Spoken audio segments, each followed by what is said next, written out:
Di awal film, kita bisa melihat rekaman video seseorang yang bernama Wikus. Dia adalah karyawan MNU di bagian urusan makhluk asing. Dia menjelaskan tugas mereka adalah menangani para alien yang mereka sebut dengan udang atau prawn. Scene melihatkan wawancara dengan beberapa orang yang menceritakan awal mula datangnya pesawat alien di atas Johannesburg, Afrika Selatan. 2 tahun yang lalu, tepatnya pada tahun 1982. Karena beberapa waktu tidak terjadi apa-apa, pemerintah memerintahkan untuk membuka paksa pesawat alien tersebut. Dan sangat mengejutkan, di dalam pesawat, jutaan alien terlihat lemah dan kekurangan gizi. Pemerintah pun memutuskan untuk membawa turun jutaan alien tersebut dan meletakkan mereka di kamp pemukiman. Daerah kamp pemukiman menjadi daerah militer.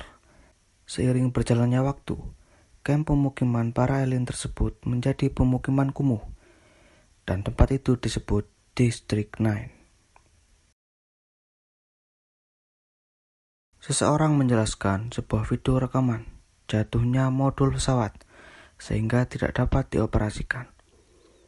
Kemudian terlihat wawancara dengan penduduk setempat yang tidak setuju dengan keberadaan alien dan sering terjadi konflik di antara mereka. Masyarakat pun mendesak pemerintah untuk segera memindahkan para alien. Untuk mengusir para alien, pemerintah memerintahkan MNU berencana memindahkan para alien ke suatu tempat yang berjarak 200 km dari Johannesburg. Pimpinan MNU yang juga mertua Wikus mengutus Wikus untuk meminta tanda tangan surat pengusiran kepada para alien. Dan mulailah operasi. Di scene ini terlihat prawn sedang menggigiti ban, dan saat petugas mendekati, prawn tersebut menendang petugas itu sampai tangannya copot. Keadaan pun menjadi tegang sampai para petugas lainnya menembaki para prawn yang mendekat. Wikus mencoba menenangkan keadaan dengan melempar makanan kucing karena prawn terobsesi dengan makanan kucing. Dan Wikus pun menemukan gubuk yang berisi telur-telur para prawn. Dan dibakarlah gubuk itu karena tidak memiliki izin berkembang biak.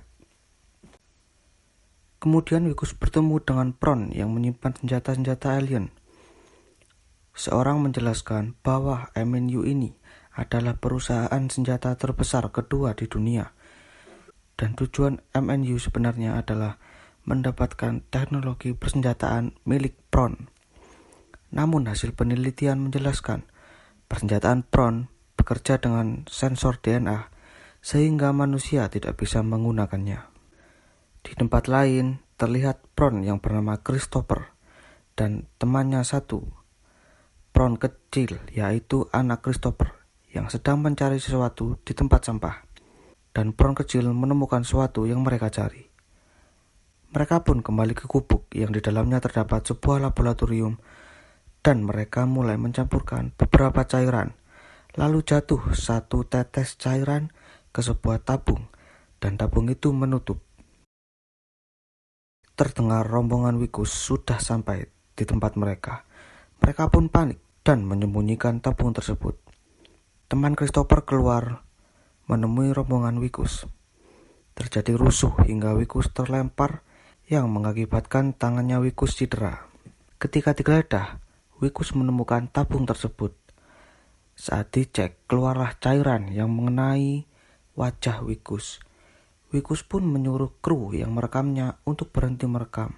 Dan terlihat Wikus muntah beberapa kali di luar gubuk. Karena kondisinya kurang baik, ia pun memutuskan pergi dari tempat prawn tersebut. Ketika di perjalanan pulang, Wikus berhenti untuk membeli makanan. Wikus terlihat melahap banyak makanan seperti kelaparan. Lalu keluar cairan hitam dari hidung Wikus. Saat kembali ke kantor, kemudian Wikus bergegas ke toilet. Lalu Wikus mengikit kuku jempolnya. dan copot juga. Di malam hari, Wikus pulang menuju rumah. Setelah sampai, Wikus disambut oleh istrinya dan kemudian Wikus mendapatkan surprise untuk merayakan kenaikan jabatannya. Terlihat Pete Smith, mertua Wikus petinggi MNU. Dia mengatakan tak puas dengan kinerja Wikus dan mengancam akan memecat Wikus. Lalu kemudian saat memotong kue, Wikus memuntahkan cairan hitam di atas kue. Wikus pun pingsan, lalu kemudian dibawa ke rumah sakit. Di rumah sakit, dokter mencoba membuka lengannya Wikus. Wikus pun kaget karena tangannya berubah menjadi tangan Prawn. Dan pasukan MNU segera membawa Wikus. Istrinya bingung kenapa Wikus dibawa, tapi dia tidak mendapatkan jawaban. Ternyata Wikus dibawa ke laboratorium MNU. Para dokter MNU menemukan fakta bahwa DNA Wikus terkontaminasi oleh DNA Prawn. Lalu para ilmuwan MNU menguji Wikus menggunakan senjata milik Prawn. Dan ternyata benar, Wikus bisa menggunakannya. Petinggi MNU dan para ilmuwan terlihat gembira dan ingin membedah Wikus.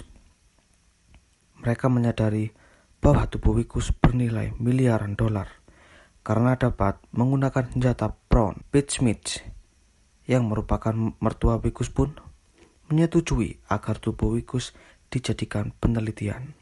Namun Wikus berhasil kabur dari laboratorium MNU. Wikus terlihat berlarian dan mencari makanan di tumpukan sampah. Lalu Wikus mencoba menghubungi teman-temannya, tapi tidak ada yang merespon. Lalu Wikus ke tempat burger untuk membeli makanan. Saat Wikus memesan makanan, terlihat berita bahwa Wikus adalah buronan karena telah memperkosa Prawn. Orang-orang di sekeliling pun menyadari. Mereka kabur berlarian. Wikus pun mengambil makanan yang dipesan orang-orang tadi. Lalu Wikus mencoba menghubungi istrinya, namun tak mendapatkan jawaban apapun. Wikus lalu memasuki area District 9 untuk bersembunyi di salah satu gubuk Prawn. Keesokan harinya, Wikus ditelepon oleh istrinya yang termakan oleh media. Wikus pun kecewa. Tak lama kemudian terdengar suara helikopter yang mencarinya. Wikus berlari ke gubuk Christopher dan pingsan. Christopher membawa Wikus ke ruang bawah tanahnya. Christopher menanyakan tentang tabung tersebut karena Christopher tahu dengan melihat perubahan pada tubuh Wikus. Lalu Wikus mengaku telah mengambil tabung itu, tapi tabungnya telah disita oleh MNU. Dan ternyata tabung itu adalah bahan bakar pesawat. Christopher berencana meninggalkan bumi untuk kembali ke planetnya. Dan Christopher menjanjikan kalau dia bisa mendapatkan tabung tersebut dan kembali ke kapal induk, dia bisa menyembuhkan Wikus. Namun Wikus mengatakan mengambil tabung itu adalah misi bunuh diri karena penjagaan MNU sangat ketat. Istri Wikus menelpon kembali. Lalu Wikus kembali ke Christopher untuk membantunya mendapatkan tabungnya kembali. Dengan harapan Christopher akan menyembuhkannya di kapal induk. Keesokan harinya, Wikus memasuki kawasan gangster Nigeria untuk membeli senjata pada mereka. Namun para gangster akan membunuh Wikus dan memakannya, berharap mendapatkan kekuatan alien seperti Wikus. Lalu Wikus berhasil kabur dengan menggunakan senjata alien, dan juga berhasil membawa banyak senjata alien.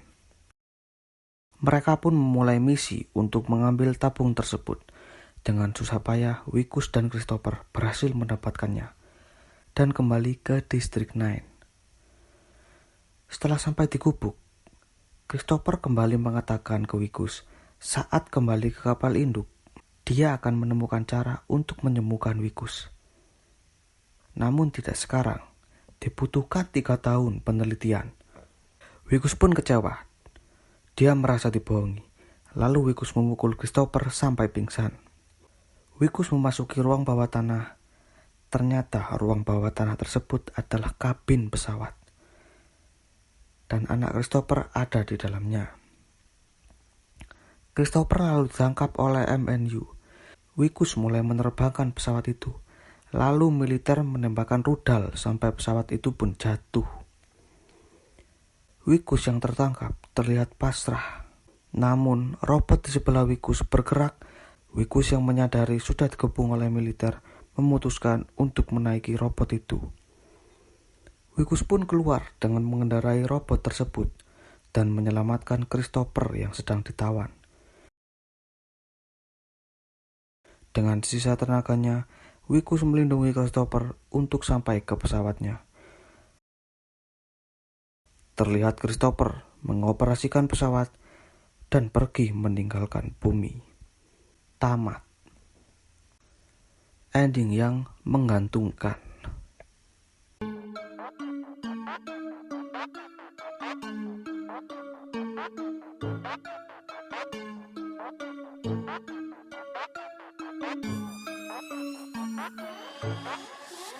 Bagaimana?